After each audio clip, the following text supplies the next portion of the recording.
Hi guys, it's Erin. This is my week 27 video, and week 27 for the most part marks the beginning of the third trimester, so I'm really excited. I am exactly 27 weeks and 2 days, so I'm getting closer to starting at the beginning of each week, which is good. I got off work a little bit early, so I had a little extra time. So, first things first, the confusion of whether week 27 or week 28 marks the beginning of the third trimester. This just is so confusing. I don't understand. So I came home. I had done a lot of looking online, and so many different websites say week 27, week 28, week 29. One said week 29. That's just weird. So I don't know if anybody else has this book, but this one I bought early on in pregnancy. It's your pregnancy week by week guide, and it's really informative, and it goes over each week and gives you tons of tips, has pictures, has exercises, and it was written by a doctor. So this one says, this week marks the beginning of your third trimester. So I'm going to go off of that one. And the other not so reliable reference I have is my pregnancy journal, which I just got this at a bookstore, and I was really good at it at the beginning. I was updating it in the first trimester, and then I kind of stopped around week 12. I think I was just really excited in the beginning. I want to go back and fill out second trimester stuff while it's still kind of fresh, so that maybe my daughter one day can look at it, or next time I'm pregnant I can look at it and kind of remember, okay, these things are normal and don't get scared. So I just really need to take time to do that. But this one says week 27 is third trimester as well, so I need to get that fixed. Also, for this book, they have slots where you can put a bunch of ultrasound pictures, and I got a ton in the beginning because we had just lost a pregnancy, and 6 weeks later we conceived again, so it was a little close, and I was really worried about everything that happened to me. So we probably got 4 ultrasounds by the time I was 12 weeks or 10 weeks. I had a bunch, and I lost them. I lost the pictures. Luckily at work I scanned in several of them because I was so excited I want to fax them to my family and everything. So I have digital copies of some of them, but I don't even know what to do. I'm a bad mom. I lost pictures of the ultrasound. Oh well, I keep thinking they'll turn up. I'm pretty sure I've used them as a bookmark or something and stuck them somewhere. So I'll keep looking. Hopefully they turn up. Okay, some things that have been happening this week. Well, first of all, my husband landed in the desert. He's at a very safe base, nothing to be worried about.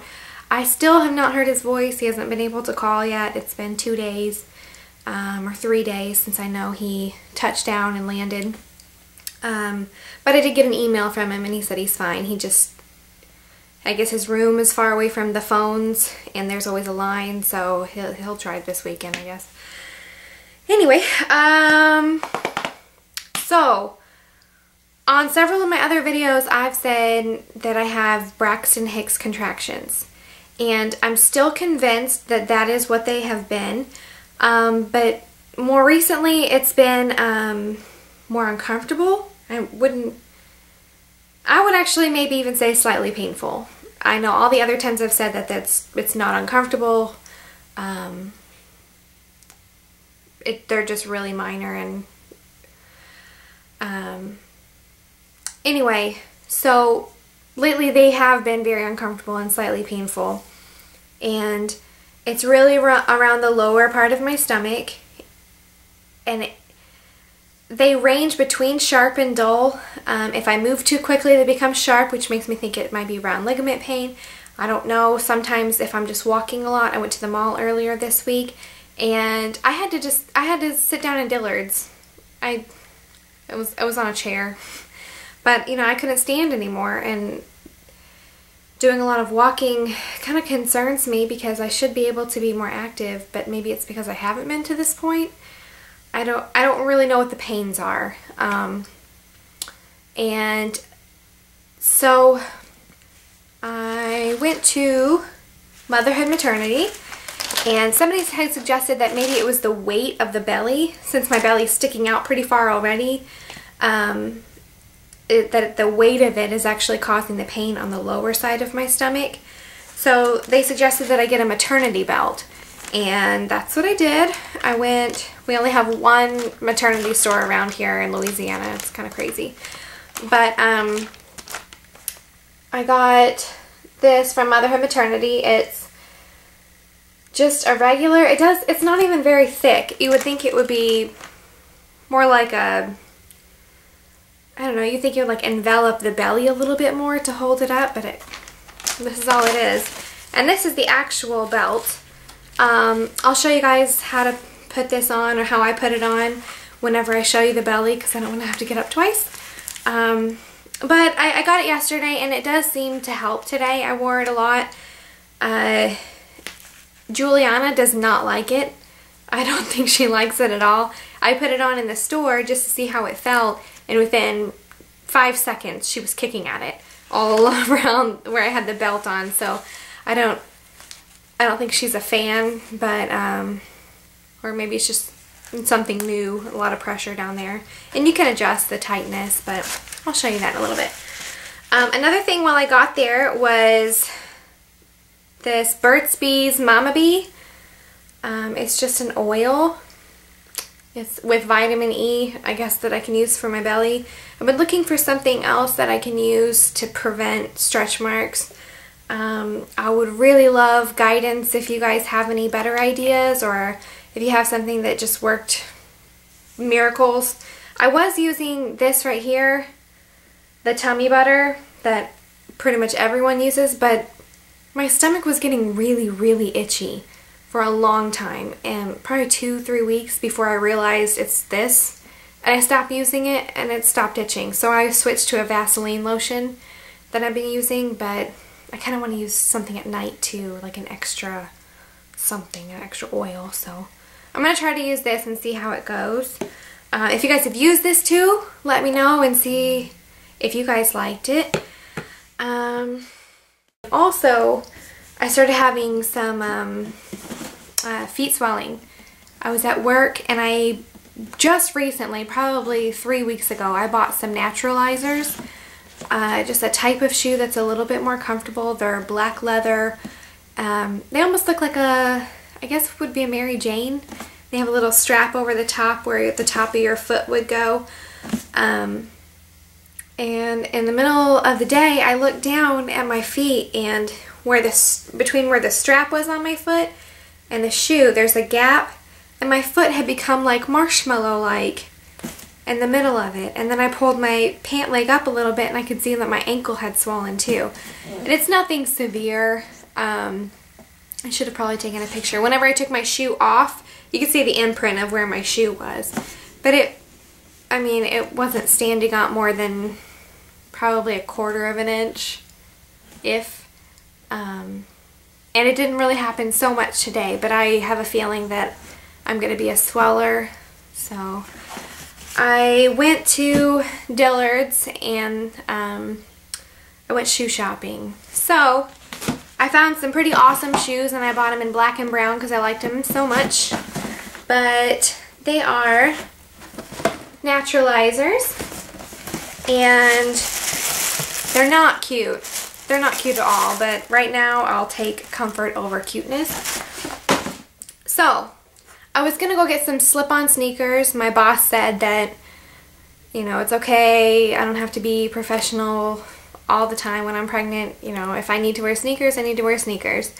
But since I'm losing the ability to bend down to my foot and tie, I figured a slip-on would be best, but no sneakers that I could find come in wide, which is what you need when your foot swells. So I was at a dilemma, and the lady there suggested Mules. Now, personally, I don't like Mules and clogs. I feel like They're just not my style. I don't like them. But she was explaining to me that they, you know, your foot will slide in and there's no backing on them. So these are the ones I actually ended up getting, and I didn't get them from Dillard's, but I tried on a bunch there and I went somewhere else. But, you know, you have, the back is open here, so if your ankle swells, there's no constriction. And these do come in wide, which is what these are. And on the side, I gotta look too, on the side of the shoe, it has like a little relief area, so it stretches if you need that while you walk. And then on this side of the shoe is the most amazing part. If my foot gets so fat during the middle of the day that my shoe doesn't fit, this actually unzips. And here, like, if this is my foot inside, you can see it. Like, this actually unzips to relieve. These shoes must have been made for pregnant women or people who have severe edema. So again, not that cute at all. When my pants come down to here, you can't really tell that they're Mules. They're kind of okay. But it's better than wearing a sneaker, I think. And they're pretty comfortable. They're rubber on the bottom.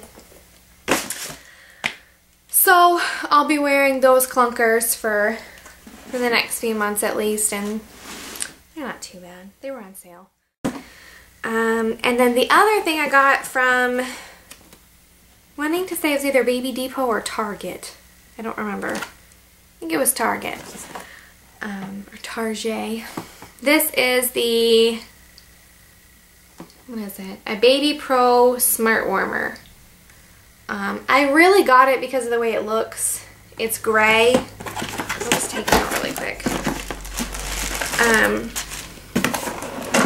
I have a lot of stainless steel in my kitchen, and I really don't want a lot of things that look super babyish. So, no whites and pastels in my kitchen, please. I don't have to. So this is the way it looks. And it's got all these different buttons you can select on there. I don't know if those even work. If anybody has ever used this, let me know if you liked it. I've seen a lot of warmers that people have reviewed and said that they'll have hot spots. They'll warm the bottle too much on one spot and not enough on another. So if anybody has used it, let me know, or if they know anybody who's used it and they liked it or not. I'm really curious. It was one of the cuter ones, so.